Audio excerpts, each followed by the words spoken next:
All right, everyone, welcome back. So glad that you made it live with us. And for those of you that are live, you get the advantage of asking questions and all the great dialogue at the end and the community feel. So we really do appreciate you making it live with us. But we're going to dive right into it and talk about the optimizing the gut metabolic axis and how to enhance the release of these different hormones that really affect our systemic metabolism. And the reason why we're having this webinar tonight is I was very motivated after doing a great podcast with Sean Croxton over there at Underground Wellness last week. If you go into iTunes, just go into Sean Croxton, Croxton, or just type in Underground Wellness in iTunes, you'll see.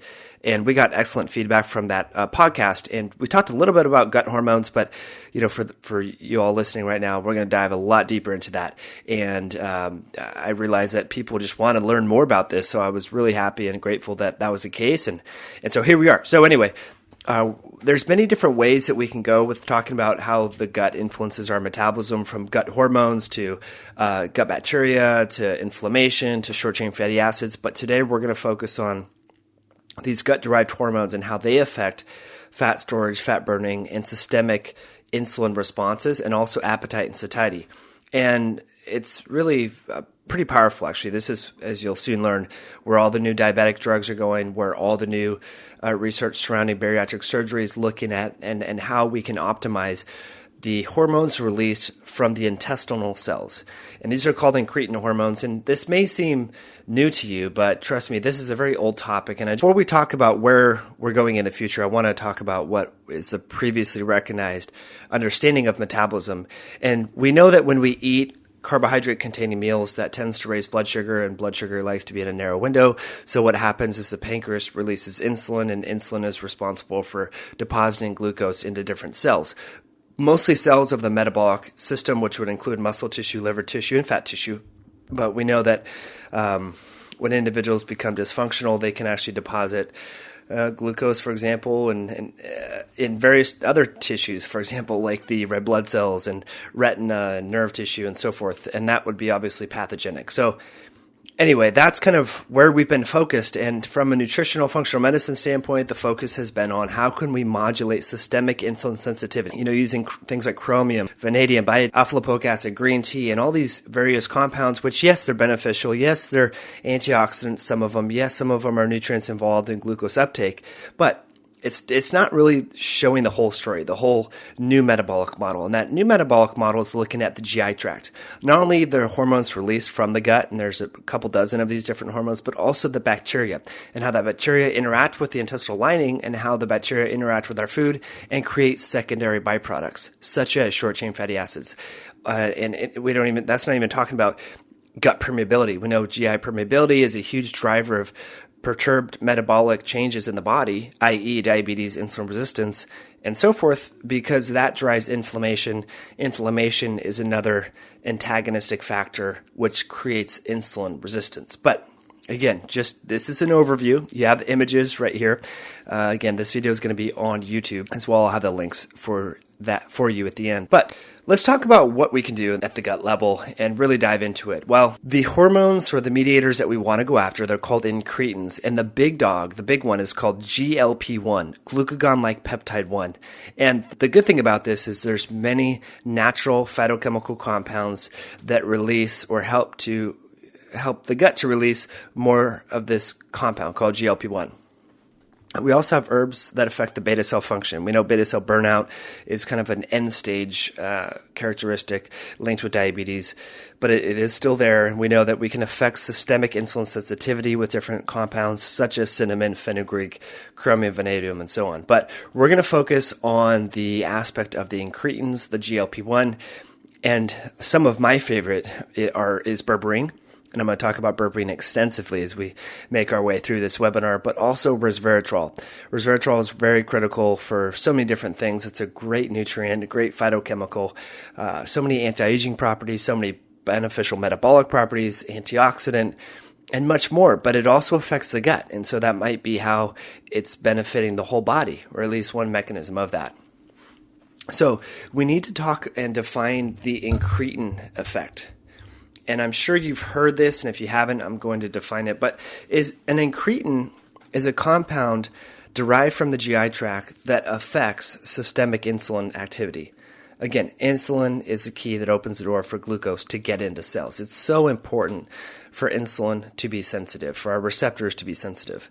Now, I'm going to read a quote from the Journal of Clinical Endocrinology and Metabolism way back in 1965.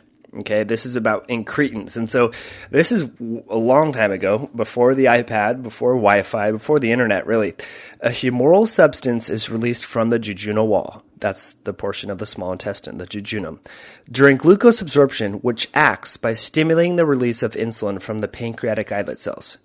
So, what does this mean? Well, way back in 1965, researchers suspected that there was something being released from the middle portion of the small intestine that was communicating with the pancreas to better regulate and control the release of insulin after blood sugar rised or was increased during a meal or after the meal. So really, really important that we understand that this is an old paradigm. And if we take a step back and think about it, and I never even really thought about this until I dove into this research and started writing, the book Belly Fat Effect, was, how did we think that the pancreas was sensing the elevation in blood sugar? It makes a lot more sense. Obviously, the brain's involved and there's different, the liver's involved and so on, but it makes a lot of sense that glucose is first being touched or, the first point of which glucose is coming in contact in the body is the intestine. And so it makes a lot more sense that if the intestine is sensing and receiving this glucose or these carbohydrates or any meal for that matter, that it would then communicate to its sister organ, the pancreas. And then the pancreas would release different hormones based upon the composition and the quantity of that meal. And that's exactly what happens. That communication goes on. And if you look at embryology, the stem cells in the gut, start to develop, and then the pancreas and the liver really branch off from that. So when I say sister organ, that's what I'm referring to. So there's some communication going on between these different organs at a much higher level than previously recognized, which is really, really fun. Anyway, there's a bunch of different hormones, not only GLP-1, there's PYY, there's CCK or cholecystokinin, there's GIP, there's many of these different guys, like I said, 20, 24, maybe even more. There's new ones being discovered as time goes on. So they're very powerful, and I have this image up here of a YouTube video that I made over 2.5 years ago, and not that it's a great video by any means, but I like to see where I've come and where the science was back then. And I highlight one of these recent studies that show that over 28 years ago, researchers first reported reductions in these gut hormones in individuals that have diabetes. So this was an early finding over 28 years ago that the gut becomes dysfunctional at the same time that individuals experience insulin resistance and or diabetes. So with that said, why are we still throwing chromium and alpha lipoic acid and these? We need to also balance those compounds with gut supportive nutrients. And I think as you'll find as we go on with this webinar, that's exactly the combination. We want to mix in or blend in the old with the new. So there's nothing wrong with chromium. There's nothing wrong with green tea or vanadium or these compounds. They're very beneficial. Systemic insulin sensitivity is still a problem, but we also want to address the new research, the phytochemicals from different herbs and botanicals that affect the GI tract. So we're getting both of these mechanisms. We're getting, the gut balanced and also the systemic insulin response balanced. Now, additionally, in this video that's on YouTube, again, it's not the greatest video in the whole wide world, but it's the very first video I made, so I'm going to leave it up there just to see my reference point and where I've gone and improved. And so I highlight some studies, and one of them was conducted and reported by the New England Journal of Medicine, which many people would attest is one of the most reputable journals, medical journals in the world. You can have your own opinions on that, but this study actually tracked overweight individuals after they had embarked on a low-calorie diet, and they measured all kinds of parameters, many metabolic parameters, body weight, waist circumference, you name it, but they also measured the levels of these gut hormones, these gut peptides that we're talking about, such as CCK and peptide YY. And guess what? 62 weeks later, that's 6-2, over a year, a year and 10 weeks, what they showed is that the levels of these gut hormones were decreased lower than they were when they started. So this goes to show basically that yo-yo dieting, low-calorie diets, bouncing around, going from one diet to the next, causes long-term perturbations in these metabolically critical gut hormones. Again, these gut hormones speak to the pancreas. They're involved in telling the pancreas how much insulin to release. And between 50 and 70%, it depends on which study you read, 50 to 70% of insulin's activity and number, that the amount of insulin that's released is regulated by these gut peptides. That's how important they are. They're so important. And I'll show you, this is where the drug companies are going. Drug companies are not stupid. It's really nice, even though a lot of you listening may not be into drugs and prefer the natural routes and so on, and I totally commend you for that. But it's nice I like to look and see, okay, where's the puck going, so to speak? Where are the drug companies developing research and learning more about these different. And to no one's surprise, they're going after these gut hormones. So one of these compounds is a dipeptidyl peptidase 4 inhibitor. So that's an enzyme. Dipeptidyl peptidase, DPP4, is an enzyme that actually breaks down these beneficial gut hormones. It's involved in the recycling of these compounds. Now, keep in mind that you want higher levels of these compounds. So that would mean that high levels of DPP4 are going to be bad, because the more DPP4 you have around, that means the more hormones are going to be broken down. It's like a recycling. It's like a garbage truck. So you really don't want a lot of garbage trucks around when you have a beneficial compound. Okay. Now, so the drug companies have developed inhibitors of this enzyme, and incidentally, this enzyme is elevated in many disease states: chronic metabolic disorders, autoimmunity, cancers, and much more. It used to be thought that this enzyme was beneficial. A lot of nutrition companies actually sell this enzyme, DPP4, because it so-called degrades gluten. But I would strongly advise that you do not use this enzyme in a supplemental form. Again, it's linked with many different chronic disease states. It breaks down your beneficial gut hormones that affect your appetite, satiety, and inflammatory responses. So you definitely want to avoid this enzyme. And companies that are selling this, you need to look at this research, because you could seriously be harming people with that enzyme. So some of these drugs that you may be on the lookout for, not that I'm going to recommend that you use them, because they are linked with some long-term pancreatic issues, different side effects and so forth. And so the long-term safety may or may not be that good, actually. And that's why I think it's very important to look at natural compounds such as berberine, resveratrol, curcumin, and green tea, and these different things that have been shown to act similarly to the drugs in terms of their mechanism of action, but don't have that strong effect on the pancreas. They're not, so to speak, whipping the pancreas and causing challenges. But anyway, Januvia is one, Bayetta is another. These things are out there. They're effective. I know practitioners that have used them with good response. And also a very commonly prescribed medication called metformin. Although we used to think that metformin affects the mitochondria and affects peripheral blood glucose responses that way, it's now been shown that metformin actually increases GLP-1. So where it all goes back to the gut, right? All roads lead to Rome. Anyway, so here's that slide on DPP4, that enzyme that a lot of companies market and sell as the gluten digestive enzyme. Again, it's linked with many chronic diseases, chronic liver disease, inhibition of cell migration and cancers and autoimmune diseases and so on. So you do not want this this enzyme to be high. That's the whole point, right? And that's why drug companies literally have compounds that inhibit this enzyme activity, because it's kind of a nasty enzyme. A new wave in the kind of the thinking or the paradigm is to mimic the hormonal effect of bariatric surgery.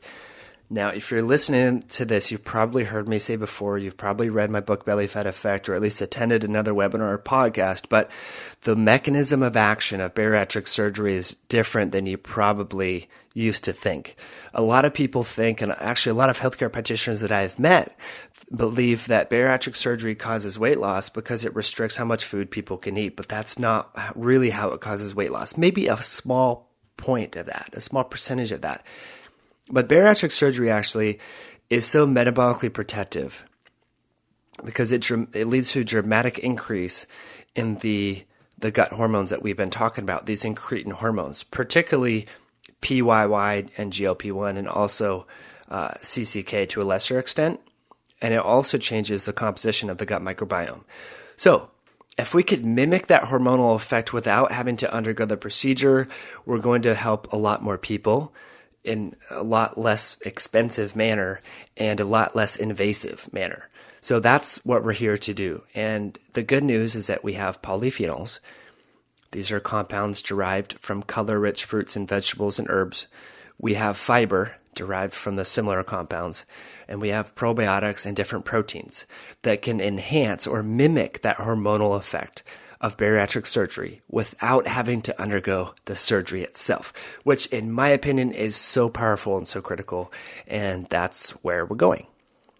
These different incretin hormones are a integrated response involved in the whole digestive response. So if you're not digesting your food, if you're not chewing your food, if you're not in that calm, relaxed vagal nerve parasympathetic dominant state, these hormones are not going to be released. These hormones are not only activators of the vagal nerve, but they're byproducts of the vagal nerve. And what that means is that there's a feed-forward cycle working on both ends. When you're in that calm, relaxed state, these gut hormones are going to be released maximally. Digestive products are going to be released maximally. And also the release of these hormones actually also stimulate the vagal nerve, which is a huge part of that parasympathetic rest and digest response. So very critical that you understand that. So simple strategies to increase the levels of these different hormones is to be present when you're eating food, chewing your food, trying to be the last one at the table, eating with friends and family, being grateful, envisioning the food being healthy, not only for your body, but for your gut microbiome. And if you missed the podcast with Raphael Kelman, hop on over to iTunes and check that out. High Intensity Health Radio in iTunes. Raphael Kelman and I talk about this at length, the microbiome diet. And it's so fascinating, his perspective. He's a very traditionally trained medical doctor from Beth Israel Hospital, and he gets into this spiritual component and how when he eats, he envisions the gut microbiome having a feast on his food, and it's just so powerful to hear that, and I think there's so much there. So anyway, we can't forget digestion, and we also can't forget the gut bugs. So these gut hormones respond to byproducts of bacterial metabolism.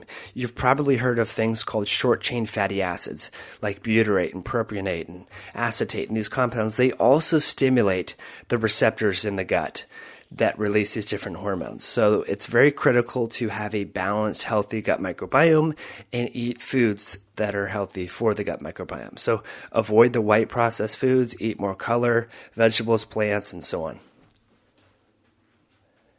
Now, let's dive into the details of this a little bit deeper level.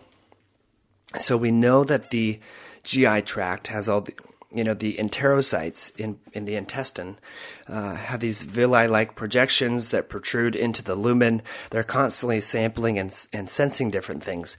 And they not only sense bitter, tastins, berberine, these phytochemicals that we've been discussing, but they sense and detect bile acids and various digestive products. And all these things actually have different receptors that they lock onto and then can stimulate the production of various genes which create proteins, such as these gut hormones. So it's very important, again, digestion. I want to highlight this a little bit. Bile is so critical.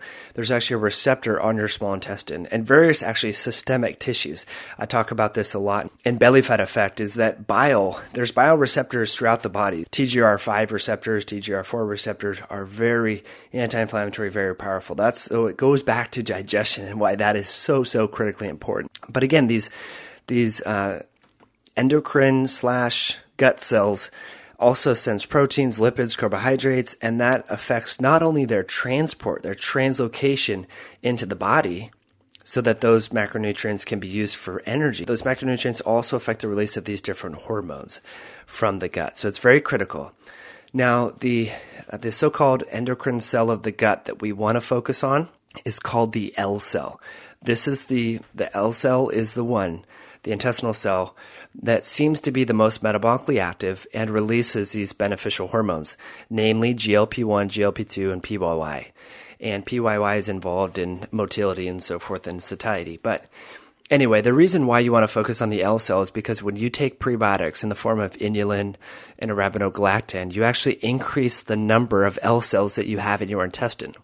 And why is that important? Because again, the L cells release these different hormones. So that's why it's so critical to have a diet rich in fiber, because you're going to have, by default, assuming it's good fiber, not just like wheat bran or Cheerios or something, that you're going to have increased levels of these different gut metabolic hormones. All right, so let's dive into the details of this. Now, when you eat a healthy diet, rich in color, rich in fiber, it goes without saying that you also fuel your gut microbiome in a healthy way. So not only are you going to, you kind of kill two birds with one stone, so to speak. I hate to use the word kill, but it makes the most sense, where the fibers and the polyphenolic compounds increase the number of cells in the GI tract that release these beneficial hormones. They increase tight junction function, which is going to improve gut barrier function, reduce leaky gut, which is very beneficial, but also a polyphenolic high fiber diet increases the growth of good healthy bacteria, such as Bifidobacterium and Faecobacterium prausnitzii and all these beneficial bacteria. Many studies have shown that probiotics in the form of inulin increase the release of these different hormones. And again, how they do that is increasing the L cells. The L cells are where it's at. That's the bad boy. That's the one that you want to have increase. So I'm highlighting some of these studies. If you're looking at the video right now, there's a bunch of different studies on this, on the prebiotics and how they affect this. And then also there's different probiotics, particularly Bifidobacterium has been shown to increase CCK and PYY and also GLP-1. Again, all these are the beneficial hormones. So you don't need to know all the details. If you want, here's the references by Patrice Canny and Natalie Delzine. All right. Eating fiber with meals. Again, it doesn't have to be a prebiotic fiber. This was a resistant starch that has been shown to be beneficial and lower inflammation, improve systemic metabolism, and all that. So, and again, as I mentioned earlier, the drug companies with the Bayetta and the Januvia, those are some of the new diabetic drugs that inhibit that bad boy enzyme called DPP4. Well, metformin, which is very commonly prescribed. There's a lot of beneficial metabolic properties. I actually think metformin is a good drug.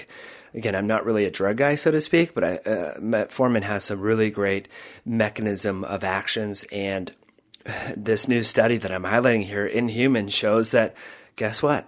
Metformin also increases the level of these beneficial gut hormones. So again, we're kind of turning our understanding of metabolism on its head, and it goes back to the gut, like I mentioned in the introduction. Now, here's that slide on bile. And again, short-chain fatty acids and bile acids, they have receptors, and they also benefit these different hormones.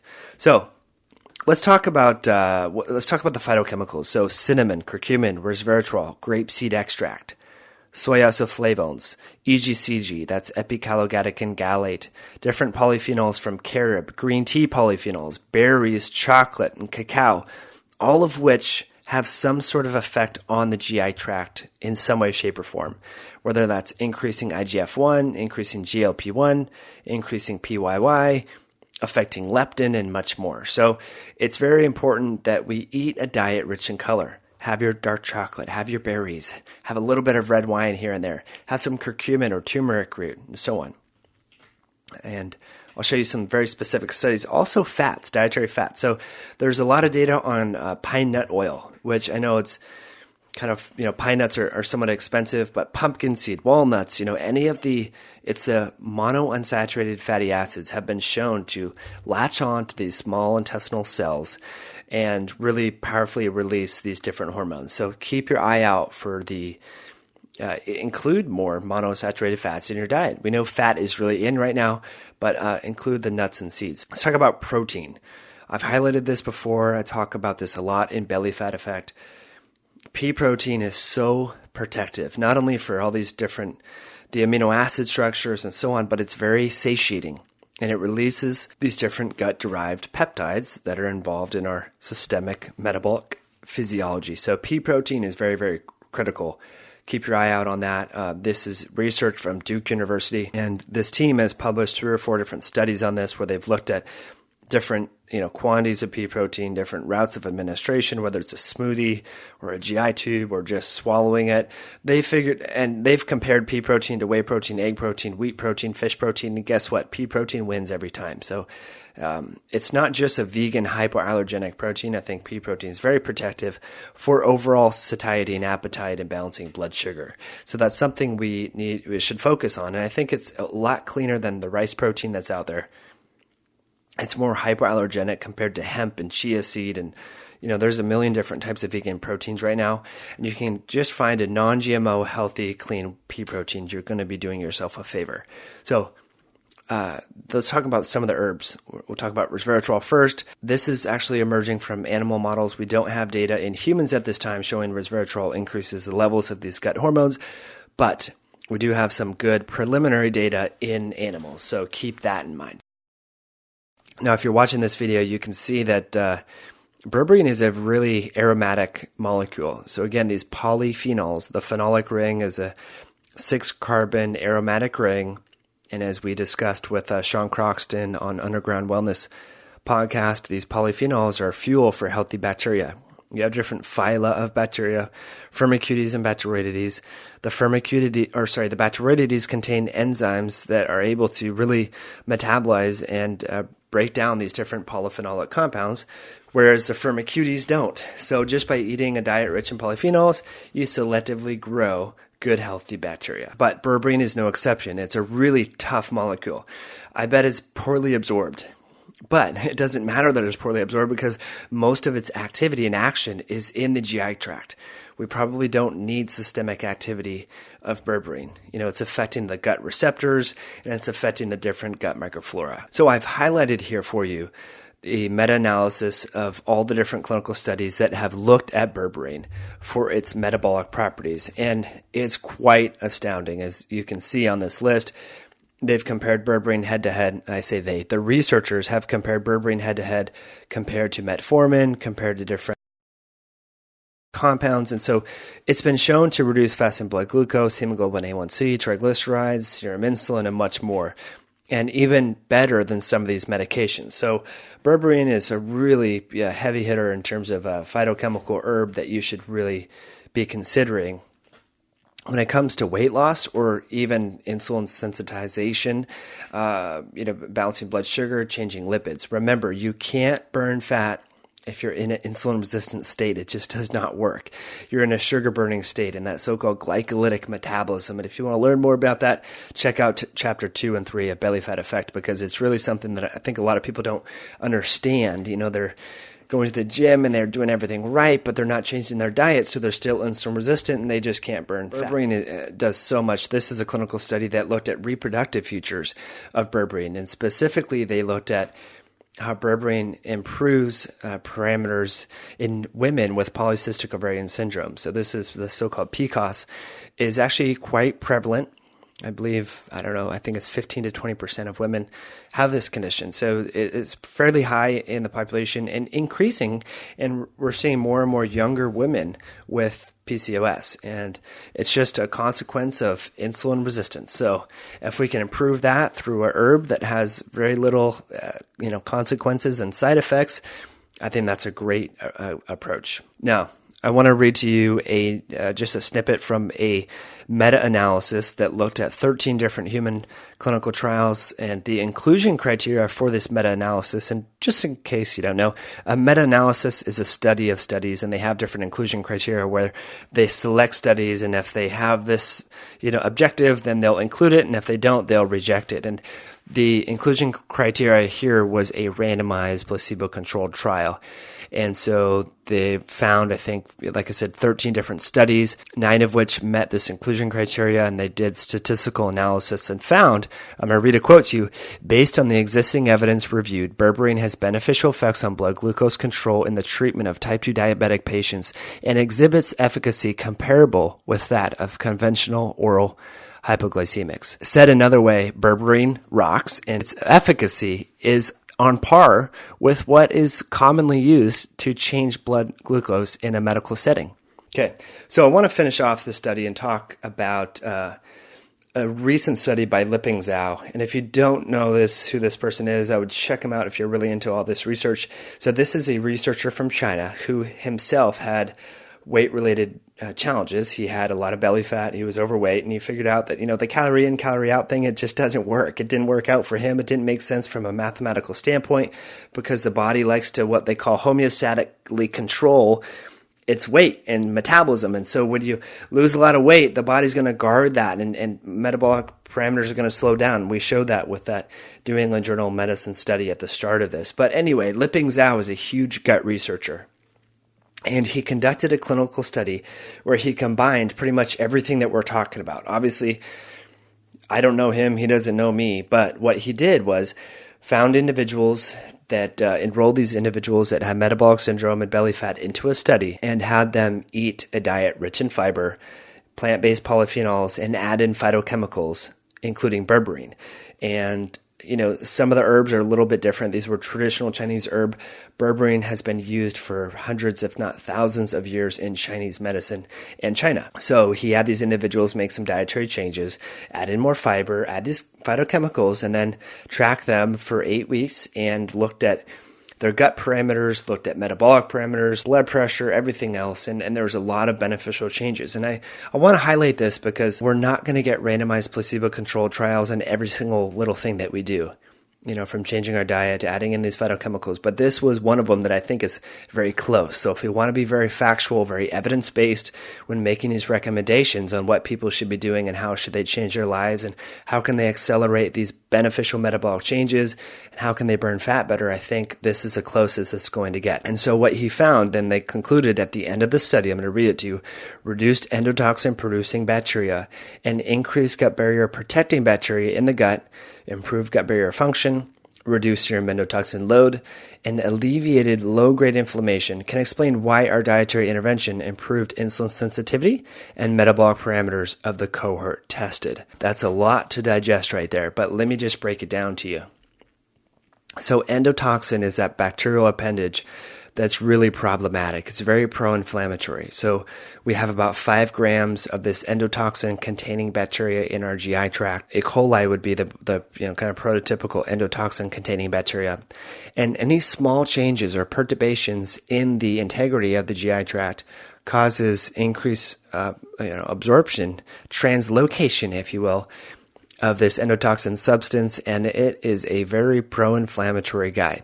It's going to latch on to these toll-like receptors found on a lot of different tissues in the body and really fire the alarm bells of the immune system, which, if you, again, listen to Sean Croxton's podcast on iTunes, Underground Wellness, but, we talk about how inflammation is linked with insulin resistance, and that's so critical. So we can work on the gut all day long, these gut hormones.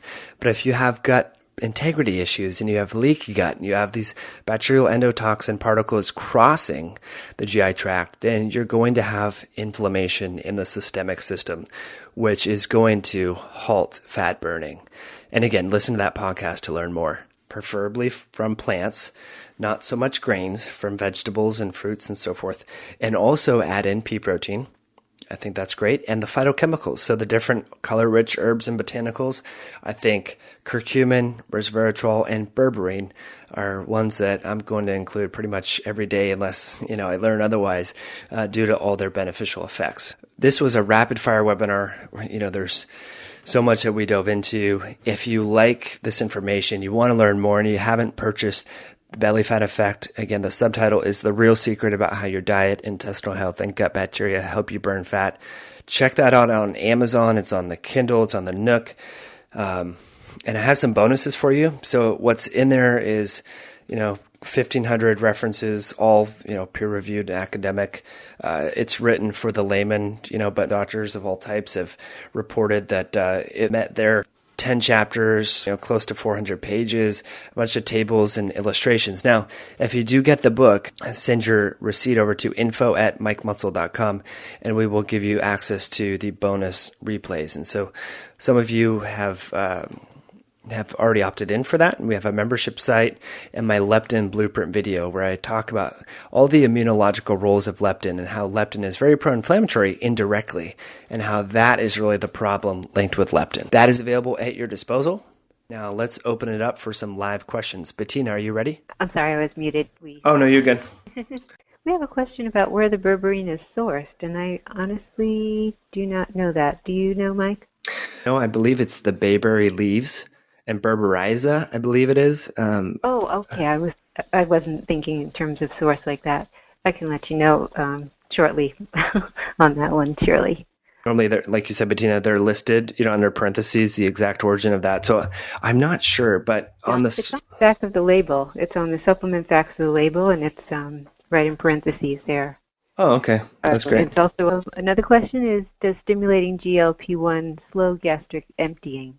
I could be wrong on this. I believe PYY slows it down and GLP-1 increases GI emptying. So again, I'd have to, that's a really good question, by the way. So Kathy, I'll do some digging around, but I believe PYY slows GI emptying and GLP-1 increases it. And the nice thing is these L cells release both those different compounds. So if we're, optimizing the gut hormones through berberine or fiber or healthy bifidobacteria, we're not increasing GLP-1 more than we're affecting PYY. So you're going to get a nice balance there, and I don't think we're going to have any motility issues.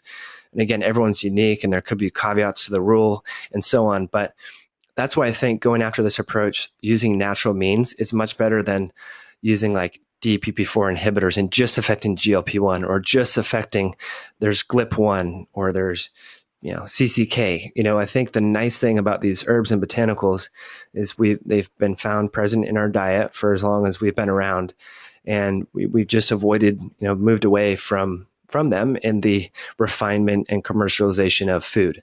So I'm of the belief that it's more of like a adaptogenic effect and will not dramatically increase one gut hormone over the other, like a pharmaceutical would. And so I think the long-term consequences in terms of side effects are not going to be there. But that's a great question. We have another question about endotoxins. Would supplementing with activated charcoal help absorb endotoxins so that they're not absorbed into the body while working with a client to heal the gut? Really good question, and I don't know the science on charcoal and endotoxins. So I'm of the understanding, and again, I could be wrong here, that charcoal is really more of a heavy metal chelator, so to speak. And endotoxin, although they have the word toxin in them, it's really a bacterial fat/protein molecule that's found on the exterior surface of bacteria. It's not a traditional toxin, so to speak. So I don't know if charcoal will actually block endotoxin. But again, I could be wrong on that. There could be some research on that. What I do know about blocking endotoxins, though, or what your treatment options are, is increasing phytochemicals and reducing the consumption of bad meat. So endotoxin is found in we all have endotoxin, about 5 grams in our GI tract, but it's found in animal products primarily. And when we eat bad meat, this endotoxin is not killed by heat, so we do absorb it. If we have gut permeability, we're going to have challenges reducing gut permeability, improving gut stability, improving the polyphenolic compounds in the diet, and also increasing fiber. So fiber with bad meat, or like fiber or prebiotics with bad meat, or polyphenols with bad meat, will offset that endotoxin absorption. And that's the other thing too, is individuals that embark on the ketogenic diet. I know fat is really in right now, and there's a big push, but even in studies, they've used olive oil. Researchers have used olive oil to cause metabolic endotoxemia. So I think it's very important for individuals, if you are going to have a high-fat diet, to take polyphenols as well, to take resveratrol, or even have some a little bit of pomegranate juice or red wine or green tea, or mince up some garlic or onions, because that will help you offset the endotoxin that you would absorb. Okay, there's another question on the dosage for obese children as far as safety and efficacy of the berberine. Yeah, good question. I don't know if there's data on children, but that doesn't mean it's not effective. I think I would maybe cut it in half to be safe. A 1,500 milligrams per day is what's used in overweight adults, and metabolic syndrome adults and diabetic adults. I would say maybe cut it in half or just do 500 milligrams and see how it is. Again, studies have shown that overweight, insulin-resistant children also have imbalances in their gut hormones and imbalances in their gut microbiome. So adding a nutrient like berberine in that's going to improve all those parameters is going to be beneficial. But certainly practitioners can take it upon themselves to, as you say, start low and go slow with experimental. Let's see. Doctor wants to know if you have any suggestions for how to find out some more about bacteroides. Do you know of any research or any books that?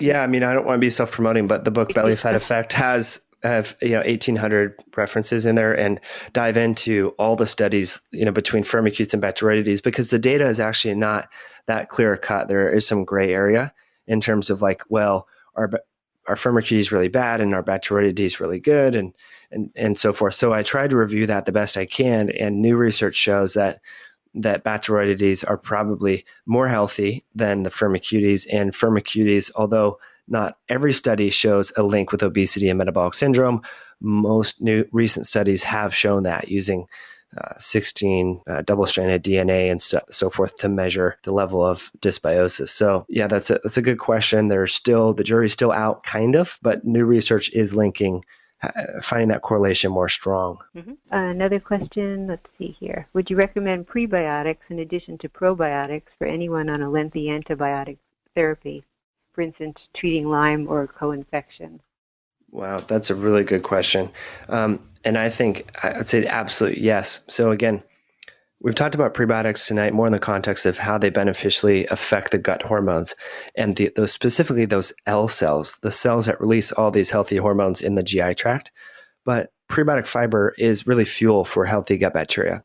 And so if individuals are taking antibiotics, I think it would be very beneficial to not only take probiotics and also take Saccharomyces boulardii, that's a probiotic yeast, along with prebiotic fiber, because that's going to basically give a three-pronged approach to help to avoid any permanent dysbiosis that would be a result of taking that antibiotic. How does the paleo diet assist metabolism if it's not including healthy phytochemicals in food? Yeah, that's a really good point. Well, if you think about, what is the paleo diet? Vegetables, fruits, lean protein, nuts, and seeds. Well, in that order, if you hear Lauren Cordain, is he a meat guy? Yeah, he's a meat guy. But it's a lot of herbivorous, vegetable consumption, berry consumption, and those compounds do have a lot of polyphenols. So I think the modern paleo diet has more or less morphed into quasi-Atkins diet, where it's just high protein, high fat.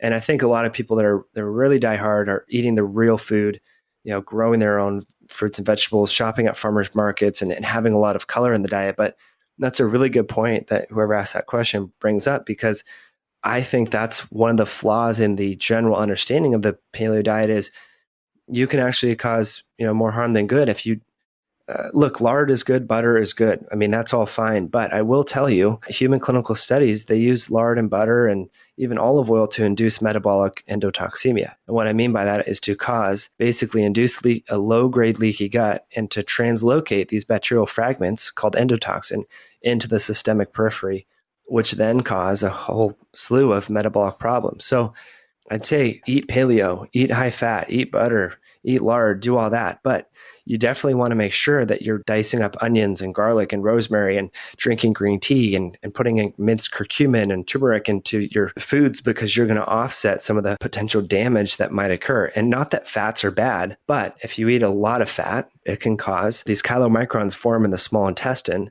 They absorb endotoxin has figured out a way, this bacterial endotoxin's figured out a way to kind of hijack into these chylomicrons and get into the systemic periphery, where they cause all these inflammatory pathways to be activated. Do you want to comment on what happens when the small intestine is coated with a biofilm, how the communication is affected? You're talking about the receptors and the hormones. honestly, there's not a whole lot of research on biofilms and like metabolic health. And I admit that that's just kind of my interest area. Is there a biofilm issue? Probably, but I haven't really looked at that quite extensively.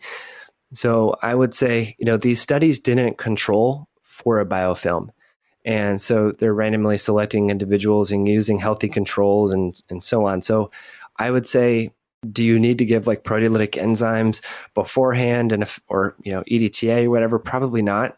We all have biofilms. We have biofilms in our mouth, and mucosal tissues and so on. That is a huge part of it. But I just look at the research and the data, and that wasn't a factor that was controlled for, yet they showed metabolic improvements and changes in these hormones. So, if you know a patient that, or you yourself have biofilm related issues and you've done some sort of testing, which I don't know what test, I would love to know how you test for that, but I would say, sure, address the biofilm first. However, I think based upon the research, that wasn't a variable that was controlled for, yet these therapies have been shown to be effective. It's a general question. Does stress or higher cortisol cause leaky gut? Yeah, so there's many different ways. Cortisol has been shown, and this is the work of Tatis Grazian.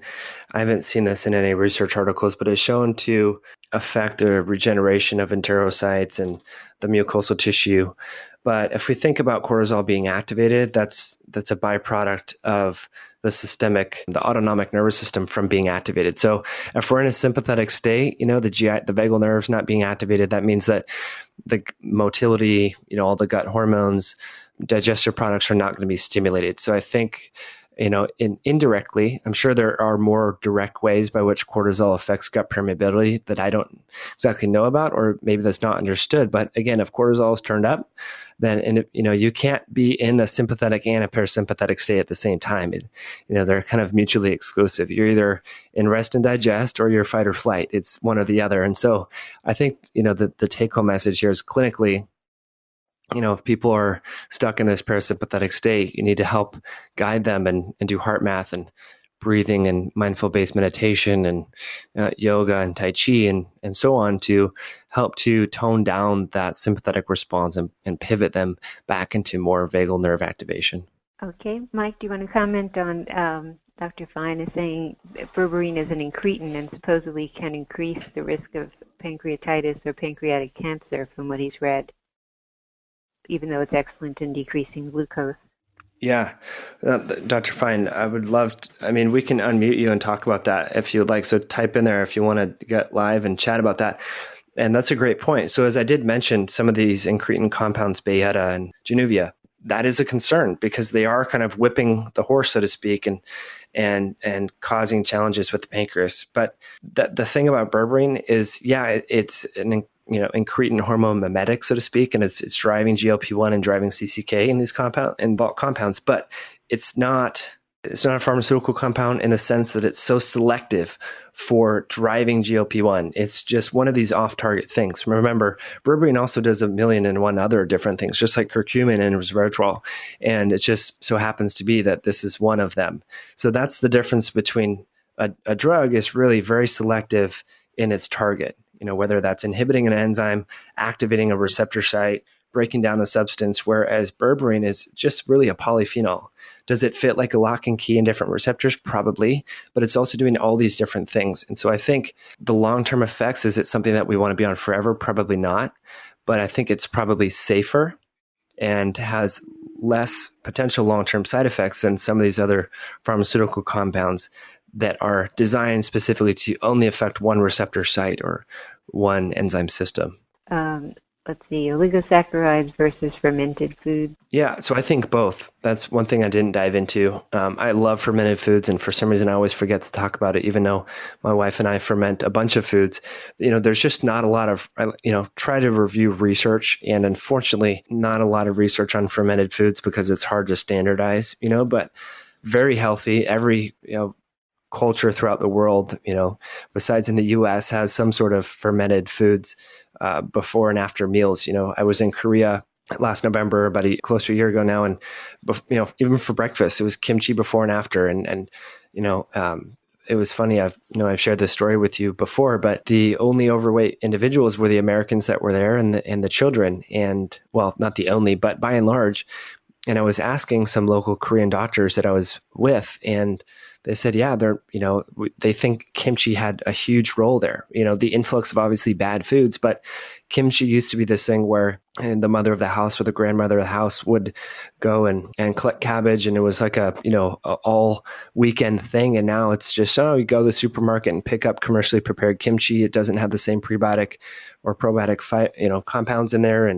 And so I think if you can get a really healthy, either make it yourself or buy it from a reputable supplier at Whole Foods or Natural Foods or what have you, then absolutely include the fermented foods. Along the lines of fermented foods, I'm really not familiar with fermented fish oil. Someone is asking for your opinion on that. Yeah, I know that's big in the CrossFit community, fermented cod liver oil. And, it's funny, I was thinking about that last night when my wife made fermented lemons, which sound kind of crazy. Like, why would you even? They taste amazing, and it took her 3 weeks to get through them, and they tasted really good. And I was thinking, okay, well, how would this help with fish oil? I was like, why? What would that change in the structure? And I actually have no idea why that would be beneficial. I know this is big in the paleo CrossFit community, and maybe someone can enlighten me, or I'll do some research. I haven't seen any research on that. To me, I think it would probably be not a good thing because actually, fish oils are long chain polyunsaturated PUFAs. That's what they're called, polyunsaturated fatty acids, and they're highly susceptible to oxidative damage. And so, I don't know what kind of microbial interactions would occur with the fish oil. Is that good or bad? It could be very good, but it also could be very, very bad, and that's why we don't cook with fish oil. If we heat these polyunsaturated oils, we create damaging compounds, whether it's trans fatty acids or just a lot of nasty advanced glycation end products and so on. So I don't know if that's really a good idea. I'm not saying it's a bad idea, but I would love to see some data there and some testing on the oxidation and peroxides that are made and so forth. But Tina, do you have any feedback there? That's exactly what I was thinking. I'd love to see the assays before, making any comment on a particular oil, whatever company's making them. But Tina, thank you so much for staying on and fielding all those great questions. And again, sorry guys about my keynote system. I have no idea why it kept failing on you, but hopefully you benefited from this webinar. Thank you, everyone. All right, Bettina, have a good night. Okay, good night.